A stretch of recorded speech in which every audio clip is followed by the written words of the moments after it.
पढ़ाई को सिंपल रखना है, छोटे छोटे स्लॉट्स बना लो, पढ़ाई के छोटे छोटे स्लॉट्स बना लो। ऐसा नहीं कि एक एक घंटे का ही स्लॉट्स बना के पढ़ा जा सकता है, वो भी एक रास्ता है। बट अगर आप 1 घंटे तक फोकस नहीं रह पाते हैं, तो आप कितने देर तक फोकस रह सकते हो, ये देखो ना।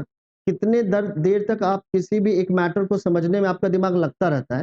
ये मैन टू मैन वैरी नहीं करेगा क्या? इंडिविजुअल टू इंडिविजुअल वैरी करेगा। तो अपने आप को एनालाइज कर लो कि आप कितने देर तक बैठ सकते हो आराम से, तसल्ली से, सुकून के साथ, ठीक है ना? और किसी एक मैटर के बारे में सोच सकते हो। ये 15 मिनट का ड्यूरेशन सोच सकता है, ये 20 मिनट का हो सकता है, ये 30 मिनट का हो सकता है, अधिक से अधिक 45 मिनट का हो सकता है, 45 मिनट का हो सकता है। तो अपने स्ट्रेंथ पे वर्कआउट करो। देखो कि अगर 15 मिनट का है ना, तब 15-15 मिनट का छोटा-छोटा क्या है, टुकड़ों में बाँट लो किसी भी एक चैप्टर को, कि अभी चलो, अभी हम लोग समझने वाले क्या है, तो कॉनकेव मिरर के टर्म्स के बारे में समझने वाले हैं। जैसे मैंने अभी ग्लास स्लैब के बारे में बताया ना, तो ये एक छोटा-सा टॉपिक है, 10 मिनट में यही समझ लो, फिर रिलैक्स हो, थोड़ा-सा पानी-वानी पियो, ठीक है? फिर से स्टार्ट करो। तो छोटे-छोटे पॉज़ लेके आप पढ़ सकते हो। पढ़ने की अपनी-अपनी टेक्निक हो सकती है सबका। क्योंकि सारे इंडिविजुअल एक दूसरे से क्या है, डिफरेंट है। तो आपका रास्ता, मैं सिर्फ एक ओवरव्यू दे रहा हूँ कि इस तरीके से आप इम्प्लीमेंट कर सकते हैं। क्या इम्प्लीमेंट करना है वो आपको डिसाइड करना है, ठीक है ना?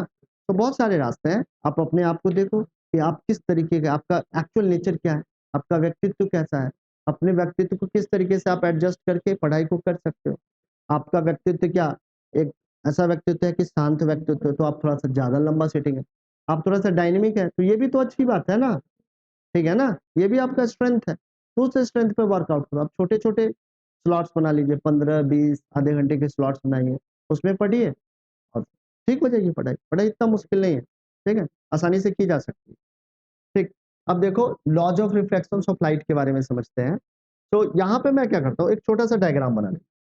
यहाँ पे क्या है, इसके नीचे में हमारा क्या है, वाटर है, ठीक है? सो वाटर क्या है हमारा, और इधर एयर है, ठीक है? एयर में कुछ डॉट डॉट नहीं बनाए, मॉलिक्यूल्स वगैरह, पार्टिकल्स वगैरह नहीं दिखाए, बट एयर है यहाँ पे, ठीक है? यहाँ पे एयर है। तो ये तुम्हारा क्या है, तो ये जो है बाउंड्री है, जहां पे दोनों ही मीडियम क्या कर रही है, इंटरेक्ट कर रही है आपस में। यहाँ पे सारा ध्यान देना है, इधर उधर नहीं देखना है, यहाँ देखना है, और यहाँ से क्वेरी करना है, ठीक है अनिकेत? इधर देखना है, रणवीर इधर ध्यान दो, ठीक है? तो यहाँ पे हमारा ये बाउंड्री है, और इस बाउंड्री पे दोनों ही मीडियम क्या है, एक दूसरे के साथ इंटरेक्ट कर रही है। तो इसको कहेंगे interface of two transparent media. दोनों ट्रांसपेरेंट मीडिया का क्या है, ये इंटरफेस, ठीक है? अब क्या है कि एक इंसिडेंट रे है, इस तरीके से फॉल कर रही है, ठीक? तो कह रहा है द इंसिडेंट रे, तो ये क्या हो जाएगा, since it is travelling from air to the water. So अगर यहाँ पे हम लोग एक नॉर्मल ड्रॉ कर लेते हैं, तो जाना चाहिए था इसको कैसे, ऐसे जाना चाहिए था, बट ये बेंड होके कैसे जाएगी, ऐसे जाएगी। जाएगी या नहीं जाएगी? जाएगी ना, ये नॉर्मल की तरफ बेंड हो जाएगी। तो कह रहा है इंसिडेंट रे, द रिफ्रैक्टेड रे। तो ये हमारा क्या है, तो ये हमारा इंसिडेंट रे है, इंसिडेंट रे। और ये वाली रे क्या है, जो मैंने नीचे बनाई है, ये हमारी रिफ्रैक्टेड रे है। तो incident ray, the refracted ray and the normal. Normal कहाँ पे है, तो कह रहा है to the interface of the two transparent media. So this is the normal, ठीक है? This is the point of incidence. और यहाँ पे हमने नॉर्मल के at the point of incidence all lie in the same plane. ये दोनों, ये तीनों चीजें ही इस पॉइंट ऑफ इंसिडेंस पे सेम ही प्लेन में लाई करेगी। ये कह रहा है हमारा पहला लॉज ऑफ रिफ्रैक्शन, ठीक है? समझ में आ रहा है? फिर से एक बार पढ़ते हैं। The incident ray, the refracted ray and the normal to the interface of the two transparent media at the point of incidence all lie in the same plane. समझ में आया? याद रखना, ठीक है? दूसरा क्या कह रहा है, द रेशियो ऑफ साइन। अब क्या है, यहाँ पे एक ट्रिग्नोमेट्रिक फंक्शन का यूज किया गया है। अभी आपको मैंने मैथ्स में ट्रिग्नोमेट्री बताई नहीं है, तो अभी याद कर लेना इस लॉ को। इस लॉ को फिर से एक बार एक्सप्लेन करेंगे जब हम लोग मैथ्स में ट्रिग्नोमेट्री पढ़ लेंगे, ठीक है? अभी ट्रिग्नोमेट्री नहीं पढ़ा है। तो यहाँ पे, वहां पे एक साइन फंक्शन हम लोग यूज करते हैं, ठीक है ना? ट्रिग्नोमेट्रिक रेशियो है कह लो, ठीक है? तो उसके बारे में बताया, the ratio of sine of angle of incidence.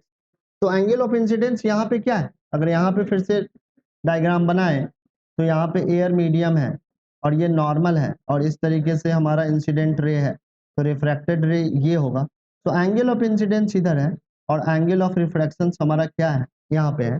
तो कह रहा है the ratio of sine of angle of incidence, तो sine of angle of incidence का मतलब है साइन आई, साइन ऐसे लिखेंगे sine I to the sine of angle of refraction, so this is sine of angle of refraction is constant, इसका जो ratio है ये हमेशा क्या रहेगा, कांस्टेंट रहेगा for the for the light of the given color and for the given pair of media, ये sin i upon sin r हमेशा क्या रहेगा, कांस्टेंट रहने वाला है, ये चेंज होने वाला नहीं है। तो इस लॉ को हम लोग स्नेल्स लॉ भी कहते हैं। इंडिविजुअली सिर्फ और सिर्फ इस लॉ का भी स्टेटमेंट पूछा गया है 10th में, write down the Snell's law, तो ये लिखना है the ratio of sine of angle of incidence to the sine of angle of refraction is constant for the light of given colour and for the given pair of media. ठीक है, समझ में आया?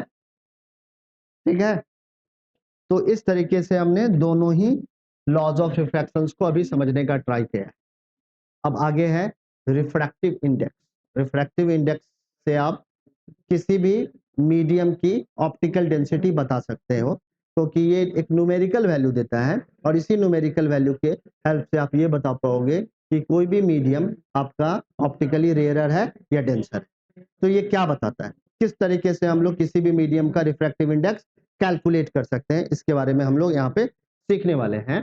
तो कह रहा है the absolute refractive index of a medium, ठीक है, sorry, so the absolute refractive index of a medium is the ratio of speed of light in air or vacuum to the speed of light in the medium। अगर आप मान लो कि water का refractive index निकालना चाह रहे हो तो क्या क्या चाहिए होगा। तो वाटर का रिफ्रैक्टिव इंडेक्स आपको निकालने के लिए आपको क्या करना है, speed of light in air upon speed of light in water. ठीक है, इसका जो रेशियो आने वाला है वो आपका बताएगा वाटर का रिफ्रैक्टिव इंडेक्स को, क्योंकि absolute refractive index of the given medium is the ratio of speed of light in air. Air में लाइट की स्पीड कितनी होती है, 3 into 10⁸ metre, 8 metre per second, यही होती है ना। और स्पीड में लाइट की स्पीड आप वाटर में अगर जानते हो, यहां पर ध्यान दे दो, ठीक है, तो उस मीडियम का आप रिफ्रैक्टिव इंडेक्स निकाल सकते हो। समझ में आया? So refractive index of the any given medium is the ratio of speed of light in air to the speed of light in the given medium. It is called absolute refractive index of the given medium. ठीक है, कैसे निकालेंगे, तो C upon V से निकाल लेंगे। अगर water का रिफ्रैक्टिव इंडेक्स निकालना है तो speed of light in air मालूम है, it is fix quantity, it is 3 into 10⁸, और वाटर में लाइट की स्पीड गिवन होगी आपको क्वेश्चन में। अगर आपको क्वेश्चन में दे रखा है the speed of light in water medium is 2.8 10⁸ metre per second, considerations में ले रहे हैं कि मान लिया हाइपोथेटिकल एक वैल्यू ले लिया मैंने। Find out the refractive index of the medium. ठीक है, तो कैसे निकालेंगे, refractive index of the any medium is equal to C upon V, where C is the speed of light in air or vacuum and V is the speed of light in the given medium for which you are going to calculate the refractive index, जिसका refractive index आप calculate करने वाले हो। तो इससे एक क्या आ जाएगा, आपको न्यूमेरिकल वैल्यू मिलेगी। क्या इसका कोई यूनिट होगा, नहीं होगा यूनिट, क्यों, क्योंकि ऊपर वाली जो क्वांटिटी है उसका भी ऐसा यूनिट मीटर पर सेकेंड है। मान लो कि दूसरे मीडियम गिवन मीडियम में लाइट की स्पीड 2.8 10⁸ मीटर पर सेकेंड है, तो इस यूनिट से ये यूनिट कैंसिल हो जाएगा, इधर न्यूमेरिकल वैल्यू को हम लोग कैंसिल करेंगे। तो न्यूमेरिकल वैल्यू को कैंसिल करने के बाद कोई ना कोई एक न्यूमेरिकल वैल्यू मिलेगी, बट इसका कोई भी यूनिट नहीं होगा, it is only a numerical value without any unit. ठीक है, जैसे 2 आ सकता है, 1 आ सकता है, 3 आ सकता है, बट इसकी कोई भी यूनिट नहीं होगी। जनरली क्या होता है फिजिक्स में कि अगर कोई फिजिकल क्वांटिटी है तो उसकी कुछ ना कुछ यूनिट होती है, जैसे स्पीड का यूनिट क्या है, मीटर पर सेकेंड है, एक्सेलरेशन का यूनिट क्या है हमारा, मीटर पर सेकेंड स्क्वायर है, फोर्स का यूनिट न्यूटन है, बट रिफ्रैक्टिव इंडेक्स का कोई भी यूनिट नहीं होता है, it is just a numerical value. और इसी न्यूमेरिकल वैल्यू से आप ये अंदाजा लगाते हो कि आपका जो गिवन मीडियम है वो ऑप्टिकली डेंसर है या रेयरर है। अगर किसी भी मीडियम का रिफ्रैक्टिव इंडेक्स की वैल्यू हाई है तो वो ऑप्टिकली डेंसर मीडियम होगा, और अगर किसी भी मीडियम का रिफ्रैक्टिव इंडेक्स की वैल्यू लो है तो वो ऑप्टिकली रेयर मीडियम होगा। आपके एनसीईआरटी बुक में एक टेबल दे रखा है, पिंक कलर का टेबल है, उसमें देखो रिफ्रैक्टिव इंडेक्स सबसे लोएस्ट किसकी है, एयर की है, तो एयर क्या है, रेयरेस्ट मीडियम है। और ऑप्टिकल टेंसर सबसे ज्यादा किसका है, डायमंड का दे रखा होगा, देखो है ना डायमंड, तो डायमंड है ना सबसे बॉटम में है, इसका रिफ्रैक्टिव इंडेक्स की वैल्यू क्या है, न्यूमेरिकल वैल्यू सबसे ज्यादा हाई है, तो ये सबसे डेंस मीडियम है, ऑप्टिकली ये डेंस मीडियम, सबसे ज्यादा मोस्ट डेंस मीडियम है, ठीक है ना, समझ में आया। तो ये न्यूमेरिकल वैल्यू सिर्फ और सिर्फ आपको ये बताती है कि कोई भी अगर ट्रांसपेरेंट मीडिया है या ट्रांसपेरेंट मीडियम है तो वो ट्रांसपेरेंट मीडियम आपका ऑप्टिकली रेयरर है या डेंसर। जब भी दो मीडियम दे रखा होगा तो एक की अगर न्यूमेरिकल वैल्यू ज्यादा है और एक की कम है तो उस दोनों मीडियम में से कम वाली वैल्यू वाले जो जिसका रिफ्रैक्टिव इंडेक्स कम होगा वो ऑप्टिकली रेयरर मीडियम होगा, और जिसका रिफ्रैक्टिव इंडेक्स ज्यादा होगा वो ऑप्टिकली डेंसर मीडियम होगा। इसका मतलब ये भी बनता है कि उस मीडियम में लाइट की स्पीड क्या होगी, स्लो होगी, और जो रेयरर मीडियम है वहां पे लाइट की स्पीड ज्यादा हो। समझ में आया, ठीक। ये तो एब्सोल्यूट रिफ्रैक्टिव इंडेक्स है। कभी कभी हम लोग रिलेटिव रिफ्रैक्टिव इंडेक्स भी निकालते हैं, ठीक है ना, एक वो एब्सोल्यूट मार्क्स तुम्हारे क्या है, फिर तुम कंपैरिजन करते हो कि सारे बच्चों में तुम्हारी कैसे परफॉर्मेंस है, तो वहां पे क्या है, एक रिलेटिव कॉन्सेप्ट ले रहे हैं। तो दूसरा जो कॉन्सेप्ट है it is about the relative refractive index of the medium. So अगर किसी भी दो मीडियम के रिस्पेक्ट में, मान लो कि तुम्हें दो मीडियम दिया हुआ है और पहले मीडियम का दूसरे मीडियम के रिस्पेक्ट में आपको रिफ्रैक्टिव इंडेक्स कैलकुलेट करना है, तो उसके लिए ये डेफिनेशन है, the relative refractive index of a medium two, medium two का हम लोग रिलेटिव रिफ्रैक्टिव इंडेक्स निकालने वाले हैं with respect to the medium one, और किसके रिस्पेक्ट में निकाल रहे हैं, वन के रिस्पेक्ट में निकाल रहे हैं, then it will be ratio of the speed of light in the medium one to the speed of light in the medium two. तो जिस मीडियम का आप रिफ्रैक्टिव इंडेक्स निकाल रहे हो उस मीडियम में लाइट की स्पीड को हमेशा ही डिनोमिनेटर में रखोगे, और जिसके रिस्पेक्ट में निकाल रहे हो उसमें लाइट की स्पीड हमेशा न्यूमरेटर में हो, ठीक है, समझ में आया। हम यहाँ पे क्या करने वाले हैं, तो मीडियम टू का रिफ्रैक्टिव इंडेक्स निकाल रहे हैं with respect to medium one. So medium one में जो स्पीड की लाइट होगी वो न्यूमरेटर में चली जाएगी, और डिनोमिनेटर में क्या चली जाएगी, speed of light in the given medium या इन मीडियम टू। तो इस तरीके से आप किसी भी मीडियम का आप रिलेटिव रिफ्रैक्टिव इंडेक्स निकाल सकते हैं। समझ में आया या नहीं आया, ठीक है, अब आगे बढ़ जाते हैं। अब हमें पढ़ना है स्फेरिकल लेंस के बारे में। जिस तरीके से हम लोगों ने स्फेरिकल मिरर के बारे में पढ़ा था, अब हम लोग पढ़ने वाले हैं स्फेरिकल लेंस के बारे में। जो मिरर होता है ये ओपेक ऑब्जेक्ट है, वहीं आपका लेंस हमेशा ही एक ट्रांसपेरेंट ऑब्जेक्ट होता है, ठीक है, हमेशा ही किसी न किसी ट्रांसपेरेंट मीडिया के हेल्प से, मीडियम के हेल्प से हम लोग क्या बनाते हैं, लेंस बनाते हैं, ठीक है। तो लेंस कभी भी ओपेक ऑब्जेक्ट का बनेगा नहीं, हमेशा कैसे ऑब्जेक्ट का बनेगा, जो ट्रांसपेरेंट है, पहली बात, ठीक है। अब क्या है कि a spherical lens is a transparent material, spherical lens कैसा मटेरियल है, ट्रांसपेरेंट मटेरियल है, बाउंडेड बाय टू सरफेस, इसमें दो सरफेस होंगे, वन और both of which are spherical, या तो दोनों ही स्फेरिकल हो सकते हैं या एक तरफ से स्फेरिकल होगा दूसरे तरफ से प्लेन भी हो सकता है। डिफरेंट टाइप के आपको लेंस देखने को मिलेंगे, जैसे कि ये कॉनकेव लेंस है, ये हमारा कॉन्वेक्स लेंस है। अब ये दोनों ही यहाँ पे जो सरफेस है दोनों ही कर्व सरफेस है, दोनों ही स्फेरिकल सरफेस है या नहीं, इसमें भी दोनों स्फेरिकल सरफेस है, बट लेंस सिर्फ और सिर्फ इसी दोनों टाइप का नहीं हो सकता है, लेंस ऐसा भी हो सकता है, लेंस आपका ऐसा भी हो सकता है। तो यहाँ पे एक सरफेस क्या है, प्लेन है, दूसरा क्या है, स्फेरिकल है, यहाँ पर भी एक प्लेन है, दूसरा क्या है, स्फेरिकल है। बट हमारे 10th में हमें इन दोनों लेंस के बारे में डिटेल में स्टडी करना है, तो हम लोग इन्हीं के बारे में पढ़ेंगे। समझ में आया। तो लेंस क्या है, तो spherical lens is a transparent material bounded by two surfaces, one और both of which are spherical, इनमें से दोनों स्फेरिकल हो सकते हैं या कोई एक स्फेरिकल होगा और दूसरा हमारा क्या होगा, प्लेन भी हो सकता है, ठीक है, समझ में आ रहा है। So spherical lens are two main type, mainly हम लोग अगर कैटेगराइज करें तो there are two type of lens, one is convex and another one is concave. तो कॉन्वेक्स का हमारा ज्योमेट्री कैसा होगा? तो कॉन्वेक्स की ज्योमेट्री, ये वाली जो ज्योमेट्री है, ये आपकी कॉन्वेक्स की ज्योमेट्री है, और ये क्या है? कॉनकेव की ज्योमेट्री। समझ में आ रहा है? तो ये हमारा हो गया कॉन्वेक्स, और ये हो गया हमारा कॉनकेव। तो सबसे पहले हम लोग कॉन्वेक्स लेंस के बारे में समझते हैं। तो कॉन्वेक्स लेंस के बारे में क्या बता रहा है? कह रहा है it is thicker in the middle. Middle में ये क्या है? थिक है, ये नहीं मोटा है, या नहीं? मिडिल में ये thick, but at the thinner at the edges. ये एजेस पे क्या है? थिन है, पतला है या नहीं? आप बताओ, पतला है और बीच में मोटा है या नहीं? तो इस तरीके के अगर आपको लेंस देखने को मिल रहे हैं तो वो लेंस क्या है? Convex lens. कॉन्वेक्स लेंस की एक प्रॉपर्टी है। क्या प्रॉपर्टी है? बड़ी जबरदस्त प्रॉपर्टी है, याद रखना है हमेशा। कह रहा है ray of light parallel to the principal axis. ठीक है, अगर आपका ये कॉन्वेक्स लेंस है और इस कॉन्वेक्स लेंस का ये प्रिंसिपल एक्सिस है, और इस कॉन्वेक्स लेंस के प्रिंसिपल एक्सिस, ये इसका ऑप्टिकल सेंटर है, यहाँ पे हमारा f1 है, यहाँ पे ट्वाइस ऑफ f1 है, यहाँ पे हमारा f2 है, और यहाँ पे ये ट्वाइस ऑफ f2 है।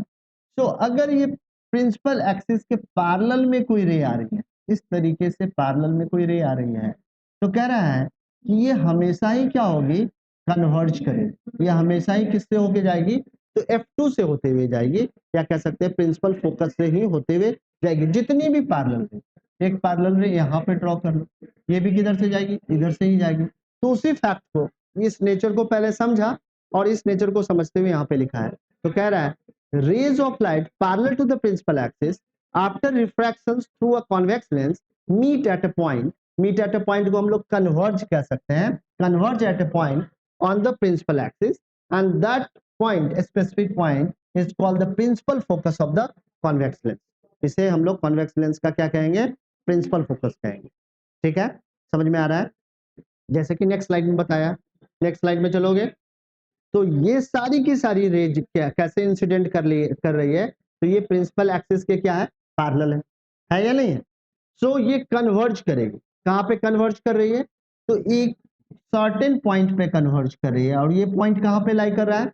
प्रिंसिपल एक्सिस पे लाई कर रहा है। ठीक है, और इसी स्पेसिफिक पॉइंट को हम लोग प्रिंसिपल फोकस करेंगे, इस वाले कॉन्वेक्स लेंस। ठीक है, समझ में आया? दूसरा, पीछे चलते हैं।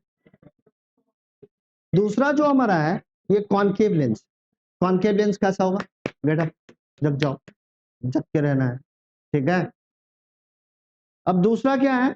Concave lens. कॉनकेव लेंस हमारा कैसा होगा? तो इस तरीके से होगा। ठीक है, अब इसका डेफिनेशन क्या कह रहा है? तो कह रहा है, ठीक है, प्लीज यहाँ पे ध्यान दीजिए। ठीक है, फिर सुना। ठीक है, ध्यान से यहाँ पे देख लो। सो ये प्रिंसिपल एक्सिस है, ये हमारा क्या है? कॉन्वेक्स लेंस है। ठीक है, अब प्रिंसिपल एक्सिस के पैरेलल में जितनी भी रे आएगी, वो जो भी इंसिडेंट करे, ये क्या हो जाएगी? डाइवर्ज कर जाएगी। तो इस तरीके से डाइवर्ज करेगी। अब अगर हम लोग इसको पीछे की तरफ एक्सटेंड करें, तो यहाँ पे ये एक दूसरे को क्या करेंगे? रिफ्रैक्टेड रे। ऐसा लगेगा कि ये दोनों रिफ्रैक्टेड रे, it is coming from a single point. ठीक है, इसी फैक्ट को लिख रहा है यहाँ पे। फिर से देखो, rays of light parallel to the principal axis after the refraction get diverge. तो ये डाइवर्ज कर गई है। ठीक है ना, and appear to come from a point on the principal axis on the same side of the lens. Lens के जिस साइड से रे आ रही थी, उसी साइड पे आपको देखे लगेगा कि ये उसी पॉइंट से होके आ रही है। तो ऐसा कैरेक्टरिस्टिक्स आपको कब देखने को मिलेगा? तो ये कैरेक्टरिस्टिक्स आपको देखने को मिलेगा कॉनकेव लेंस के ड्यूरेशंस में, और इसी चीज को आप यहाँ भी देख रहे हो। इसी तरीके का कुछ फेनोमेना हो रहा है यहाँ पे। जब इस तरीके से इंसिडेंट रे फॉल करेगी आपके कॉनकेव लेंस पे, तो इस तरीके से ये डाइवर्ज कर जाएगी, जैसा कि आपको बताया है। और अगर इसको पीछे की तरफ एक्सटेंड करें, तो सारी की सारी रिफ्रैक्टेड रे ऐसा अपीयर होगा कि it is coming from a single point, and that single point will lie on the principal axis, and that is called the principal focus of the concave lens. समझ में आया या नहीं आ रहा है? आ जाएगा समझ में, अगर आप आराम से समझना चाहें। इतना कॉम्प्लिकेटेड कॉन्सेप्ट नहीं है। बार बार चीजों को सुनो और ठीक से समझने का ट्राई करो। एक बार एनसीईआरटी बुक से पढ़ो, फिर से क्वेरी हो फिर से पूछो, समझा जा सकता है, आसानी से समझा जा सकता है। ठीक है, अब आगे बढ़ते हैं और अब पढ़ने वाले हैं रिफ्रैक्शंस बाय स्फेरिकल लेंसेज। यानी कि अगर किसी भी स्फेरिकल लेंस पे कोई भी रे इंसिडेंट करती है तो किस तरीके से रिफ्रैक्ट करेगी, किस तरीके से बेंड करेगी, इसके बारे में हम लोग समझने वाले हैं। ठीक है, तो हमने अभी दो तरीके के लेंस के बारे में समझ रहे हैं। एक हमारा क्या है, कॉन्वेक्स लेंस है, और दूसरा क्या है, कॉनकेव लेंस है। तो दोनों को हम लोग इन पैरेलल स्टडी करने वाले हैं। तो सबसे पहले कह रहा है कि अगर कॉन्वेक्स लेंस पे कोई भी रे प्रिंसिपल एक्सिस के पैरेलली इंसिडेंट कर रही है, कैसे इंसिडेंट कर रही है, तो प्रिंसिपल एक्सिस के पैरेलली इंसिडेंट कर रही है, तो लाइट का बेंडिंग क्या होगा, अंदर की तरफ होगा, और जो रिफ्रैक्टेड रे होगी वो इस कॉन्वेक्स लेंस के प्रिंसिपल फोकस से होते हुए जाएगी। समझ में आया? If incident ray is parallel to the principal axis, then the refracted ray will cross from the F2. F2 क्या है हमारा, प्रिंसिपल फोकस है। ठीक है, समझ में आया? दूसरा सिचुएशन क्या है कि अगर आपके पास कॉनकेव लेंस और one second incident ray is parallel to the principal axis, तो क्या होगा, आपका डाइवर्ज हो जाएगा। बेंड कैसे होगा, ऊपर की तरफ बेंड होगा, अंदर की तरफ नहीं बेंड होगा। यहाँ पे रे ऑफ लाइट क्या हो रही है, इस तरीके से आ रही है, फिर बेंड हो रही है अंदर की तरफ, ऐसे आई, यहाँ तक आई, फिर ऐसे बेंड हो गई और ऐसे चली गई। यहाँ पे ऐसे नहीं होना है, ऐसे आई और ये किधर बेंड हुई, ऐसे, और ऐसे चली गई। तो ये क्या है, इसके ज्योमेट्री के कारण बेंड हो रहा है, ऊपर के डायरेक्शंस में गया, तो ये डाइवर्ज करना कहते हैं, अलग अलग डायरेक्शंस में चली गई। और वहां पे कन्वर्ज हो रही है, जितनी भी पैरेलल रे ऑफ लाइट आएगी सारी की सारी इस तरीके से जाएगी, तो सारी की सारी क्या हो रही है, कन्वर्ज हो रही है। बट यहाँ पे सारी की सारी क्या होगी, डाइवर्ज होगी। और इस रे को अगर हम लोग पीछे ऐसे करके और इस रे को पीछे की तरफ लाओगे तो ये क्या होगा, ऐसे डायरेक्शन कैसे फिक्स करेंगे, तो कहा कि F2 से ये लगनी चाहिए कि आती हुई है, ये डायरेक्शन होना चाहिए रिफ्रैक्टेड रे का, ऐसा नहीं होना चाहिए। इसको अगर ऐसा करके बेंड कर दे तो नहीं होगा, क्योंकि ये F2 से नहीं लग रहा है आ रही है, ये लग रहा है कि कहीं और से आ रही है। तो उसका डायरेक्शन कैसे फिक्स करेंगे, तो स्केल को पीछे की तरफ रखेंगे, F2 पे, F1 पे, और वहां से ट्रेस करके आगे की तरफ ले जाएंगे। तो इस तरीके से आप रिफ्रैक्टेड रे का डायरेक्शन फिक्स कर सकते हो कॉनकेव लेंस के केस में, और इस तरीके से कॉन्वेक्स लेंस के केस में। वहां पे जो रिफ्रैक्टेड रे है ऐसा अपीयर होना चाहिए कि it is coming from the F1, it is coming from the principal focus of the concave lens, और ऐसा इसमें क्या होना चाहिए, रिफ्रैक्टेड रे आपको किधर के डायरेक्शन में जाना चाहिए, तो प्रिंसिपल फोकस के ही डायरेक्शन में जाना चाहिए। ठीक है, दोनों सिचुएशन समझ में आ गया। चलते हैं अगले सिचुएशन।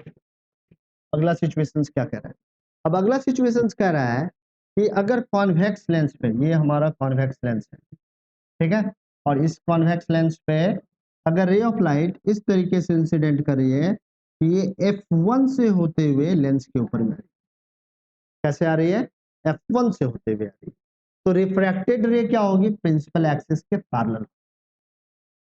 समझ में आया?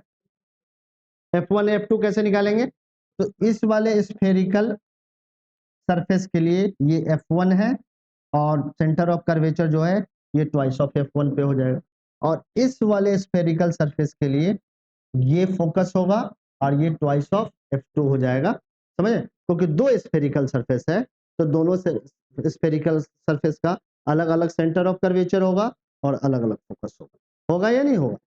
तो अगर रे ऑफ लाइट F1 से होते हुए फॉल कर रही है आपके कॉन्वेक्स लेंस पे, तो रिफ्रैक्टेड रे क्या होगी, प्रिंसिपल एक्सिस के पास। ठीक है, इसी तरीके से अगर आपके कॉनकेव लेंस के केस में, कॉनकेव लेंस के केस में अगर इंसिडेंट रे का डायरेक्शन किसके तरफ है, F2 की तरफ है, it is directed toward the F2, it is not coming from the F2, it is directed toward the F2।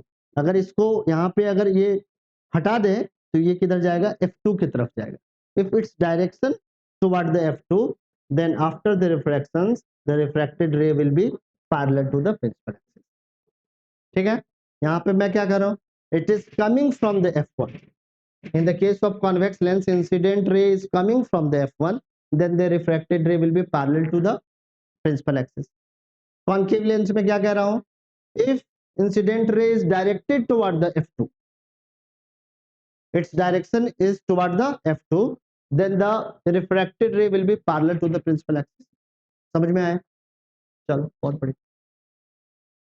अगला है कि अगर चाहे वो कॉन्वेक्स लेंस हो चाहे वो कॉनकेव लेंस हो, और जो पूरे लेंस का जो सेंटर होगा, तो यहाँ पे ये सेंटर है इस लेंस का, सो इस वाले सेंटर को हम लोग कहते हैं optical centre. It is called optical centre. So optical centre से अगर कोई रे ऑफ लाइट क्रॉस कर रही है, इसमें कोई भी डेविएशन नहीं आएगा। इट विल किसमें, सेंटर ऑफ कर्वेचर तो इधर है, ठीक है ना। सेंटर ऑफ कर्वेचर क्या है, अगर ये एक हॉलो स्फीयर का, ट्रांसपेरेंट हॉलो स्फीयर का ये पार्ट है, तो इधर मान लो कि यहाँ पे इसका सेंटर है, तो सेंटर ऑफ कर्वेचर का मतलब 2f1 इधर है और f1 यहाँ है, और इस हॉलो स्फीयर के लिए ये हमारा सेंटर ऑफ कर्वेचर है और इधर हमारा क्या है, फोकस, क्योंकि तो दो ट्रांसपेरेंट मीडिया से मिलके ये बना हुआ है, स्फेरिकल मीडिया से मिलकर, ठीक है, समझ में आ रही है बात। सो ये ऑप्टिकल सेंटर, जैसे कि मिरर में पोल होता था ना, यहाँ पे पोल नहीं बोला जाता है, इसका मिडिल पॉइंट को हम लोग क्या कहते हैं, ऑप्टिकल सेंटर। सो कोई भी रे ऑफ लाइट ऑप्टिकल सेंटर से क्रॉस करेगी तो इसमें कोई भी डेविएशन नहीं आएगा, ये उसी पाथ को आगे की तरफ बढ़ जाएगी। ये दोनों की ही सिचुएशन में एज इट इज रहने वाला है। समझ में आ रहा है, ठीक है, कोई प्रॉब्लम, कहीं पे कुछ पूछना है, ठीक है, बट एक बार बताने से नहीं होगा, एक बार इसको जाके घर पे फिर से क्या करना पड़ेगा, रिवाइज करना पड़ेगा, फिर से एक बार रिकॉल कर लो, फिर से एक बार देख लो, ठीक है ना, सभी चीजें समझ में आने वाली है, अदरवाइज नहीं आएगी। ठीक, अब आगे बढ़ जाओ। अब अगला क्या है, image formed by convex lens. Lens के थ्रू किस तरीके से इमेज का फॉर्मेशन होगा। तो हमेशा इमेज फॉर्मेशन में हम लोग सिर्फ और सिर्फ दो ही इंसिडेंट रे को कंसिडरेशन में लेने वाले हैं। ऑब्जेक्ट से बहुत सारी रे इंसिडेंट कर रही होगी हमारे लेंस पे, but for the sake of clarity of concept we are only considering the two incident. ठीक है, बहुत सारी रे आ रही है, ठीक है, इमेज फॉर्मेशन में बहुत सारी रे क्या कर रही है, कॉन्ट्रीब्यूट कर रही है, बट बहुत सारी अगर इनफाइनाइट मेनी रेज को हम लोग यहाँ पे ड्रॉ करें तो सारी रे क्या हो जाएगी, बड़ा दिक्कत हो जाएगा उसके रिप्रेजेंटेशन को। तो रिप्रेजेंटेशन को सही रखने के लिए हम लोग सिर्फ और सिर्फ दो इंसिडेंट रे को कंसिडरेशन में करेंगे। तो दो इंसिडेंट रे अगर फॉल करेगी किसी भी लेंस पे तो दो रिफ्रैक्टेड रे ही होगी, और दोनों रिफ्रैक्टेड रे जहाँ पे एक्चुअल उसका इंटरसेक्शन होगा या वर्चुअल इंटरसेक्शन होगा वहीं पे इमेज का फॉर्मेशन। ठीक है, तो सबसे पहला सिचुएशन है हमारा image formed by the convex lens. Convex lens के थ्रू किस तरीके से इमेज का फॉर्मेशन होता है, ठीक है, इसको हम लोग समझने वाले हैं। तो पहला है situation when you place the object at infinity. जब आप इंफिनिटी पे किसी भी ऑब्जेक्ट को प्लेस करो, ठीक है, जग जाओ, ठीक है, जगना पड़ेगा, तो इसी क्लास कभी कभी लंबी भी होगी, ठीक ना, तो जग के स्ट्रेंथ बना के चीजों को समझने के लिए तैयार रहना पड़ेगा, ठीक है। तो अगर कॉन्वेक्स लेंस से आप इन्फिनिटी डिस्टेंस, कॉन्वेक्स लेंस से इन्फिनिटी डिस्टेंस पे किसी भी ऑब्जेक्ट को प्लेस कर रहे हो, कहाँ पे प्लेस कर रहे हैं मनीष, कहाँ पे प्लेस किया ऑब्जेक्ट को, इन्फिनिटी डिस्टेंस पे। कहाँ से इन्फिनिटी डिस्टेंस पे, तो उस लेंस के ऑप्टिकल सेंटर से इन्फिनिटी डिस्टेंस पे एक ऑब्जेक्ट को प्लेस किया। अब इन्फिनिटी डिस्टेंस से बहुत सारी रे आ रही होगी, तो इन्फिनिटी डिस्टेंस से जब भी रे आती है ना तो उसको हम लोग पैरेलल कंसीडर कर लेते हैं, ठीक है, एक्चुअल में वो पैरेलल नहीं है but it is nearly parallel, हम लोग ऐसा मान के चलते हैं कि ये पैरेलली फॉल करेगी प्रिंसिपल एक्सिस पे। सो प्रिंसिपल एक्सिस के पैरेलली फॉल करेगी आपके कॉन्वेक्स लेंस पे। सो ये सारी की सारी रे किधर से आ रही है, तो इधर लाइट सोर्स है, किधर भी लाइट सोर्स होगा, यहाँ पे लाइट सोर्स है, और यहाँ से infinite many rays are falling on the opaque object, और यहाँ से क्या हो रही है, रे फिर बाउंस बैक करके जा रही है। सो इस वाले लेंस के लिए ये सारी क्या कहलाएगी, इंसिडेंट रे कहलाएगी, क्योंकि ये इंसिडेंट कर रही है आपके कॉन्वेक्स लेंस, ठीक है। तो सारी की सारी इंसिडेंट रे कन्वर्ज कर जाएगी आफ्टर द रिफ्रैक्शन, रिफ्रैक्शन के बाद क्या कर जाएगी, कन्वर्ज कर जाएगी। कहाँ पे कन्वर्ज करेगी, तो at f2, so you will get the image at f2। Image कहाँ पे बनेगा, f2 पे। पोजीशन ऑफ इमेज क्या है, पोजीशन ऑफ इमेज, इमेज का पोजीशन क्या होगा, f2 पे हो, समझ में आई बात, f2 पे हो। और नेचर ऑफ इमेज कैसा होगा, नेचर कैसा होगा, नेचर, ठीक है, तो नेचर होगा हमारा, नेचर, नेचर कैसा होगा, तो नेचर होगा हमारा real and inverted, nature will be real and inverted. And size of object, ये तो हो गया real and inverted, real and inverted, ठीक है। And size it will be highly diminished, highly highly diminished, बहुत ज्यादा डिमिनिश्ड होने वाला है, बहुत छोटा बनेगा। हाईली, बहुत बड़ा ऑब्जेक्ट का भी साइज कितना, इमेज का साइज क्या होगा, पॉइंट ऑब्जेक्ट के जैसा पॉइंट साइज इमेज बनने वाला है। तो यहाँ पे बहुत ज्यादा डिमिनिशिंग होने वाला है, बहुत छोटा इमेज मिलने वाला है। तो आज की क्लास में इतना ही रहने देते हैं, फिर यहीं से स्टार्ट करेंगे image formation by convex lens, क्योंकि थोड़ा सा लंबा क्लास होगा, थक जाओगे, ठीक है। तो आज की क्लास में हम लोग इतना ही रहने देते हैं, फिर से अगली क्लास में। हाँ हाँ बिल्कुल बिल्कुल, ये सारी चीजें करनी पड़ेगी।